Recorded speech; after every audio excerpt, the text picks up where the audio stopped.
Hey everybody, and welcome to a video that isn't actually about playing a game. This video is actually dedicated to a program that allows you to mod your single player games with very few exception to multiplayer. Now, some of you may have heard of this, some of you may use it, some of you may be completely against it, and your opinion is valid either way whatsoever. Now, I don't want to take up too much of your guys' time, so I'm going to try to make this video as quick as possible. With that being said, let's jump right into it. Okay guys, so the program is called WeMod. Now before I go any further, I want to start by saying that I am not sponsored by these people, I am not affiliated with them, I am only a regular old user, probably just like yourselves. Now right off the bat, it doesn't seem too complicated. Now this is me logged in or with the games I have installed. So, you know, single player games, right? We've got things like Stardew Valley. I know that's kind of multiplayer, but it is just like farming and stuff, not too bad. Halo Infinite, that is multiplayer, and I want to cover the multiplayer games first. If you click on a game that is like got a big multiplayer aspect to it, a lot of times you will see a little note or something, or if there is a big multiplayer game, but it supports modding for the single player sections, it'll also note that as well. So this doesn't really ruin any games, and if you're against modding single player games, then yeah, sure, whatever. It is what it is. But with very few multiplayer games actually being supported, I do think it's great because it's not going to ruin anything for anybody else. Now, sure, if you're the type of person who doesn't like, you know, your friends, you know, having unlimited health and stuff like that in Stardew Valley, then sure, just don't play with them. And that can be said by anybody who mods any sort of game whatsoever if you can play multiplayer with it. But with that being said, there is a lot to this application, this program. You obviously have the home screen, which I'm not sure if you guys can see, but there are 4 tabs up here at the top right-hand corner. You have the My Games tab, which gives you all the games you currently have installed that you can play with mods. The Explore tab, obviously, to explore different games. And the best part, and my personal favorite thing about this program, is the fact that you can actually sort through Game Pass, and this updates really, really quickly. For example, Slime Rancher 2 here. It was out for maybe an hour release on Steam before it hit Game Pass. Within an hour after I hit Game Pass and Steam, it was on WeMod, so you could play it.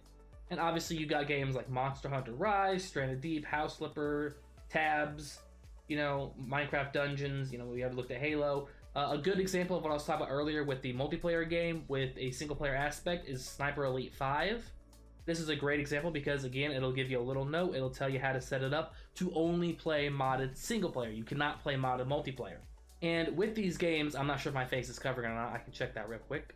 I believe it was. But you can also choose between Steam and Xbox. So that's another fantastic part about this program is you don't have to get stuck to one launcher. If you have a game that's on Steam and you want to play it through Steam, you can. If you have it on Xbox, you can play it on Xbox. You also have Ubisoft that you can launch it through. The EA app, I believe you can launch it through. Things like that. Unity, I think it's not Unity.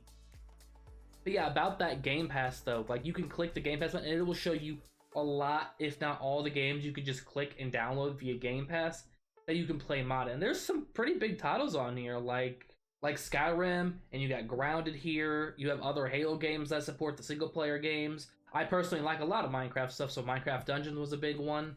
Ark is on here, again, only with single player. It does not work with multiplayer. Gears of War 4 and the Ultimate Edition. There just is a lot of stuff that you can do with this mod. And it's super easy to use, too. Like, super, super easy. Let's take a game like Shadow of War, Middle-earth, or whatever the fuck it's called. For example, there is a lot here. Now, there is a pro version that is having me advertise over in the right-hand corner. Let me switch my face back over so you guys can see that.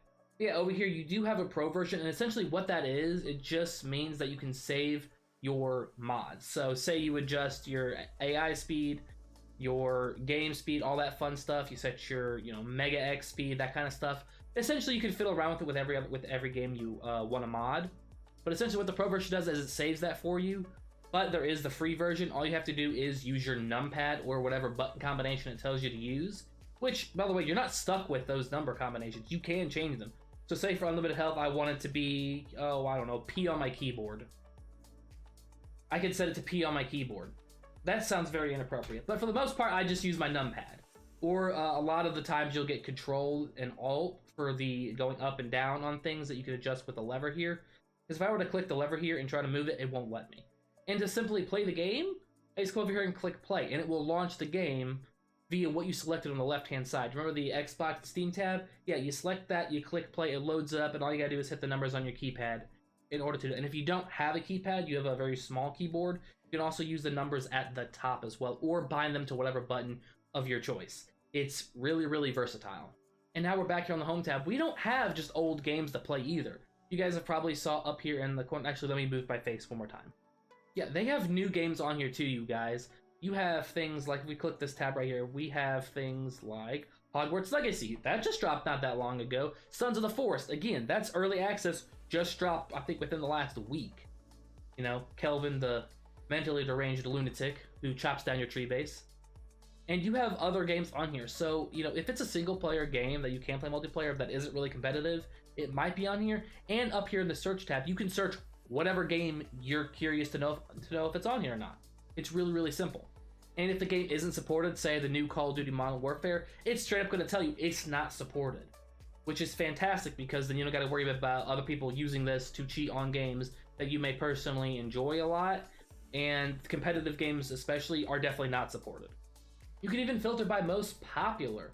Like a lot of these games, like again, big name games, Cyberpunk's on here, Dying Light's on here, Phasmophobia is on here, Fallout 4, Ghost Recon, hell, even God of War is on here.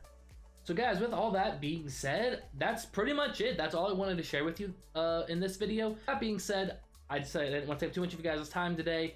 That's all I have. If you enjoyed the video, be sure to drop a like, subscribe, the whole shebang, and I'll talk to y'all later.